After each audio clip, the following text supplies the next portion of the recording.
And welcome to 280 Reading Comics. Make sure you go ahead and subscribe to all of our socials. Hit like, subscribe, all that fun stuff. If you're listening to the audio version, go ahead and rate, review, and subscribe. And if you're on iTunes, make sure they've made it a whole lot more difficult to hit that subscribe button. Or not subscribe button, like the download button. Make sure it's downloading. That really helps us out. But let's get into the show, and we're going to have a good time this week.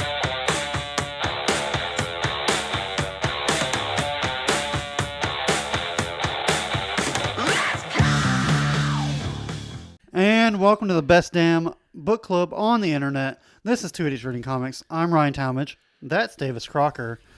And Davis, this is the latest we've recorded in a hot minute. Yeah, this has been a long work week. Coming in on a Friday night, and it's currently midnight. Yeah. Oof, yeah. It's currently midnight, going into football Saturday, so it's about to be a fun day tomorrow. Yeah. I'm not to the point. You know when you had sleepovers with your friends? Yeah. And it was like you hit a wall at a certain point and then like you power through the wall and then you just have like the loopiest, funniest moments ever. Yeah, for like the next 2 hours. We're like getting close to the loopy. I feel like I'm pushing through, like I'm coming from the wall right now. Yeah.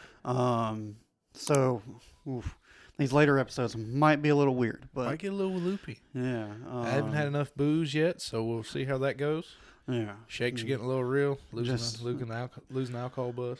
Just make sure you don't slur your words. I'm sure some of our listeners are like, damn, that one's always drunk all the damn time.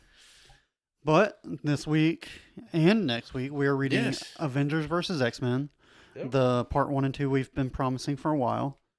I'll go ahead. You want me to? Yeah, go ahead. I can go ahead. We did... this episode's gonna be issues 1 through 6. 1 through 6. And then we just went ahead and read issue 0 and whatever was before that, just because it was in our collected version. Luckily, all of that was penciled, inked, and colored, and we don't do cover art on this, but shout out to those people that do that. But those were all by the same people. Yep.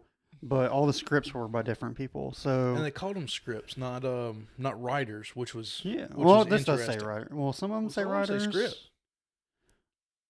Point 1 and then Avengers vs X-Men issues 0 say writers. The rest of them do say scripts, so that's kind of weird. But pencils were all by John Romita Jr., inks Scott Hanna, colors by Laura Martin, and then. Oh no, the cover arts for 1 through 6 were all the same too. So, Jim Chung and Laura Martin. And then the script for issue 1, Brian Michael Bendis. Issue 2, Jason Aaron. Issue 3, Ed Brubaker. Issue 4, Jonathan Hickman. And issue 5, Matt Fraction. And issue 6, Jonathan Hickman. And then I did mess up one. Issue 6 was penciled by Oliver Coppel. Inks by Mark Morales, colors by Laura Martin, and then Jen Chung and Justin Posner were the cover art. So Sweet. Earlier, when you did say issue 6 did look different, it was different. I was wrong. But yeah. Whew, catch my breath. No. My first thought about this book. If you like just awesome splash pages, action shots, and then like cool like alternate version of costumes, you're gonna love this book. Yeah, you really got to, because again, like we talked about before, I grew up really paid attention to comics with the new Marvel Cinematic Universe, so you get the newer costumes, the newer versions of everything. Where this was 2012, you still got Thor in his like 1980s style with the wings on his head. Oh, yeah. Cap was in like his original suit. Where he has like the... Yeah, and Iron Man was in a techno suit that they showed it kind of build like his... Yeah, it wasn't like super modernized like they did after all the Iron Man movies came out. It wasn't as sleek. Yeah, but it kind of still had like his elbows were bulky. Yep. His like every joint looked large and bulky, but yet it still was like what it was in Avengers Endgame, where it would. I don't remember what it's called, but it like morphs like it like builds onto nanotech. It had nanotech, but it looked old. Yeah, and that was cool. I was mostly talking about the 5 X-Men that get the Phoenix powers. Yeah, those are some cool suits. That was awesome. Also, didn't know Namor the Submariner was a mutant. Thought he was just an Atlantean. I didn't either, but I guess if he's born with the genetic modification, then he would be a mutant. Technically, yes, but I don't know. I also don't know his backstory. That would mean all Atlanteans are mutants? Oof. Right? I mean, I guess so. No, I mean, maybe it's just because his rights were at Universal for so long. Yeah, it's been a long time since they've done anything with Namor. Outside of Civil War and this, I don't think we haven't even seen Namor again. No. He just all of a sudden he seems to be used in these big blockbuster. He used to be a real powerhouse player, though. See, I've never even heard of him until we did Civil War. I don't know. It was just like, oh, that's their version of Aquaman, and like he was a part of the Illuminati and all this other stuff, and he's like supposed to be one of the smartest people in the Marvel universe, and then also rules Atlantis, and then just like we don't have the movie rights to him, so we're not going to use him. We're just going to kick him out. Yeah. And now I think like it'd be really hard to kind of bring him. Yeah, they keep teasing him because the little earthquake off the coast of Africa is supposed to be him and Endgame. Interesting. It'd be cool. I mean, it'd be nice to bring him in, but then again, who are you going to get to play him that would rival the DC Aquaman to make it look like? Well, would you try to go with the big bulky strength, or would you do more like Namor? Everything I've seen has been like slim and a little wiry. He's not like just a ripped Jason Momoa type. True. So you don't have to get someone like super ripped. You just got to make them lean. So yeah, that makes sense. But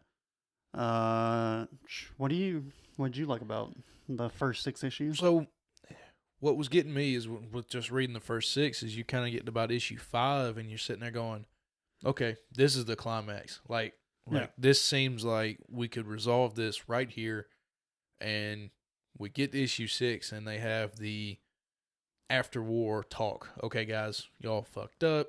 X-Men, y'all fucked up. Whoever wins, now this is your punishment. But it didn't happen. It just hit a climax, and it's still building. Yeah, like there's still shit to come. And it's just battle after. Yeah. The fights are. There's literally no lack of Avengers versus X-Men fights in this. We get comic. Issue 2 after you get through this the issue 0, the prologue issues. Issue 2, they're already on Utopia. Yeah. Cap's trying to talk to Cyclops, going, "Hey, let the girl come with us. Yeah. We'll protect her. We'll deal with the Phoenix that's coming." Yeah. And Scott Cyclops having his previous issues with Jean Grey. Yeah. Also having his own agenda. Oh, definitely. Yeah. He wanting to use. That's not at all what I would have expected from Scott. From Cyclops Scott. I would have now. If Cap had gone to talk to Magneto about this, sure, absolutely, Magneto's way of wanting to. See, I guess I had known because when we were in college and we started reading comics, of course I wanted, just like I think most people were like, hell yeah, I'll try an X-Men. That's like that's like one of the best. It's one of the originals. Going. I mean, it's not like, originals, but it's pretty far down the line. I think when I started reading, they had just started an Uncanny X-Men. Yeah. And like in that, Scott was playing like this kind of the Magneto role, like villain / borderline terrorist. Like it's like that Magneto like he jumped role. Yeah. Him and Magneto are on the same sides, and so I knew it had happened at some point. And then I had read this before, but I didn't know if it was still spawning from this event or what, but like I knew Scott had jumped sides at one point, so it wasn't super surprising. See, the only X-Men that really I've ever read is the TV show that we grew up as a kids from the late 90s, early thousands. And I don't know if I've ever actually read an X-Men comic book we read God Loves Man Kills for the show. Right. Yeah. Outside of us, I mean, so the way that whole X-Men world has evolved. Oh yeah. Now the X-Men live on Mars. They've colonized Mars. Is that like going on today? Now, yeah. Now they've colonized Mars, and Emma Frost is their leader now. Of the X-Men or of just the mutants X-Men? In general? Oh, mutants in general. Okay.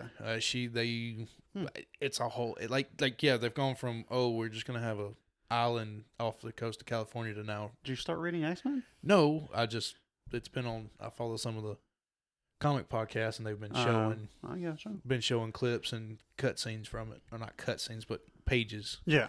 But yeah, so I mean, it's just kind of odd how you go from X-Men being so lowly to they're trying. I mean, it's really been trying to bring it back to the light of the world.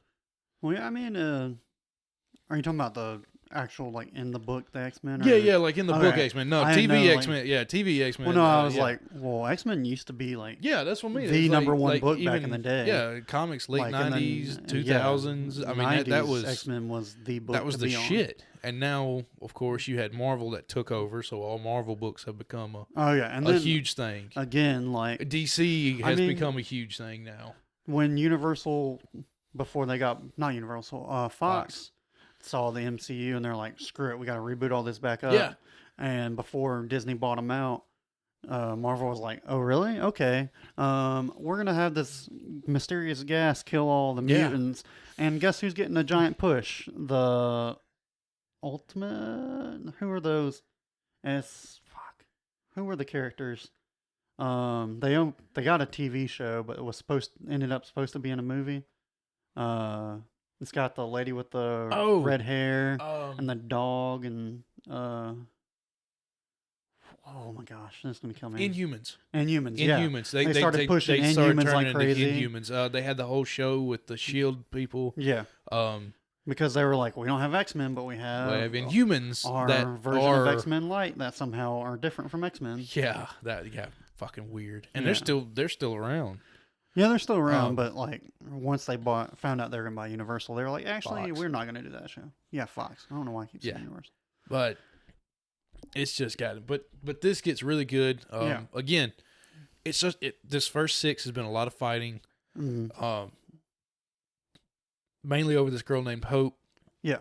Who's from the future that was raised by Cable. Yeah. Which was really cool. I would have liked to seen that backstory for a few issues. Oh yeah. I'm sure there is somewhere. There's a lot of interesting, like, I assume this is relatively close to coming off of House of M, because they talk about, at least in issue 0, about how Scarlet Witch is the disgraced Avenger, and also mutants don't like her because they did the disgrace to mutants. Yeah, because she did the whole No More Mutants thing. Yeah. And damn near put them extinct and stuff. I think Scott says at one time there's 200 mutants left. Yeah. Of the world, when it was, which is why he's gone crazy. Really pissed off. Yeah. And again, it was pretty cool. You got to see Quicksilver sitting in front, seeing the first fight. Yeah. And when I saw him, I'm like, he looks very familiar with the slick hair he was in Civvies. He was very. And I was like, classic look. Yeah. And I was like, well, he's going to the aid of the mutants because I didn't think about it. And they say he traveled 300 something miles in 3 seconds. Yeah. And he punches Magneto at Mach 5. And it's like, hey, Dad. It's like... Also, what's up with Magneto not rocking his helmet? Oh, I guess... He doesn't have to because Professor X isn't around anymore. Yeah, like I don't... Well, Charles, he shows up. He shows up, but like, A, he can walk. Yeah, B, and he has his son. And he's walking around with his son, too. And I know... That's another thing. Like, I know his son is a very, very powerful character that I think... Charles Xavier has to almost like hand on him at all times. Yeah. Or he could literally just freak and the world is gone. Yeah. I also did zero research into what happens before this. Like I don't know why Charles Xavier could walk. I don't know why he's like not leading the mutant school and anymore. the fact that Wolverine is running the school, the Jean Grey school, but yet, Scott and Emma Frost and Magneto are on Utopia with other mutant children. Yeah. So that's like, and Wolverine doesn't want to teach the children how to fight. No. So there's this disconnect of, okay, this is the mutants that want to exist in society, and these are the mutants that want to reclaim society. Yeah. And there's fighting within that. It's almost like a civil war within themselves, because Wolverine. Well, there's always been that. It's always correct. Except we just always knew it as Magneto side versus Charles Xavier side. But if anyone down in the comments explain to us when Scott Summers turned heel, that would be awesome. Yeah. Because it was drastic. Because I was reading, I'm like, okay, I get where he's going, but now he's turning dark with it. Oh yeah, he's turning dark with it. Like when they're on the moon, and granted, Wolverine tricks Hope, and taking her to the moon, getting her off Earth to protect Earth. Yeah. Scott blasts Wolverine before they can even tell before the Avengers can even tell their idea of, hey, look, we're going to try to stop the Phoenix out there. Yeah. Keep her out there, or keep it out there. Yeah. And no one even has to get embodied by it. We keep it out there. We take care of everything, and which worked horribly. Well, I guess not horribly. It reflected it into those like five sections, and it kind of all missed Hope. Yeah, it missed Hope, and it also seemed to allow their own minds to stay coherent. Yeah, that's what I was like. I guess because it got split up into 5 pieces, maybe it was more tolerable. It still holds cosmic power. Yeah. I mean, they're reforging the world. They're destroying military equipment. Yeah. They're gods. They're gods. I've seen it in several different movies, but the scenes where like people pick up all the boats out of the ocean, and then someone else is picking up all the nukes out of the ground, I was like, that blows my mind every time. They did that. And I guess because it was split, because the whole idea of once the Phoenix takes over, it's the Phoenix and it's into a body, and it can channel its power better. And most bodies can't handle right. that. And now that it's split into 5, it seems like it still has immense power, but it doesn't have enough control over the bodies it's possessing. But at the same time, they talked about how their voices changed and stuff like that. Oh yeah, so... they're still they have changed, but yet there still seems to be a check holding it back, because the Phoenix has shown that it destroys first, then rebuilds. I mean, that's when they do controlled burns. That's how you handle force and stuff like that. California, get on your shit. I think that's also a lack of water, and it's a lack of everything. Having to reroute everything. Don't they reroute a bunch of water to LA? The Colorado River that wasn't actually there. The Colorado River ends in California, and LA uses more water, or California uses more of the Colorado River in its last, say, 100 miles than the entirety of the river itself. Yeah. See. So, no disrespect if you live in California, just. But y'all want to get on an environmental training, y'all the ones. I don't know the subject. He actually has an environmental studies degree. So you may not like what he's saying, but he knows a little bit. But that's not what we're here to talk about. I've read the second half, so I kind of know where it's going. So I don't. It's also been it's been a while since I've read it. But. So we get in issue 6 after the 5 people or 5 mutants have taken the Phoenix Force. Yeah. You have Cyclops, Emma Frost, Namor, Colossus, and somebody called Magic, M-A-G-I-K. Magic, yeah. Which seems like a very low character, but just happened to get caught in the fire. She's there. She's in the world, but at the same time, it's like, who would you? I probably would have put Magneto in that, but at the same time, maybe that was too much. Magneto's. He's kind of been there, done that with a lot of stuff. So. But he's also kind of seems to be playing a B character here. He's almost playing like advisor role. He's at all the main events, but at the same time, he's not at the front of the fight. Yeah. But So we get to see in issue 6, Kunlun, the Iron Fist, the city, the city, Kunlun, and then you get to see the city where Iron Fist came from, and you get to see the king, Kin something. Sorry, I'm butchering it. That all of a sudden this has happened before. The Phoenix has come, and there is a power. Kind of seems to foreshadow Iron Fist. Yeah, Iron Fist is something about the Iron Fist's power rivals the chaos of Phoenix. Which, when you compare like the art, if you've ever seen Iron Fist, when his fist in the comic, like in the show, his fist just glowed. Which is a little odd. In the comics, it looks like it has Phoenix fire. Yeah, so it's very similar. Also, like seeing some sea-level characters getting in the action. That's awesome. Mm-hmm. Yeah. Now, when Scott touches Wanda at the end, I completely forgot what that's about. When Wanda she just shows up and takes Hope and the Avengers, who just got their shit rocked again. Yeah. Why they keep trying to toe up against damn gods? Because more than Avengers, gods. They're more than these. They're more than gods right now. Avengers avenge. That's what they do. Get their shit rocked. Yeah. I am surprised. We are 6 issues in, and no one has died.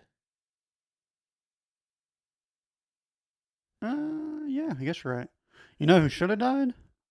Issue 2, beach fight.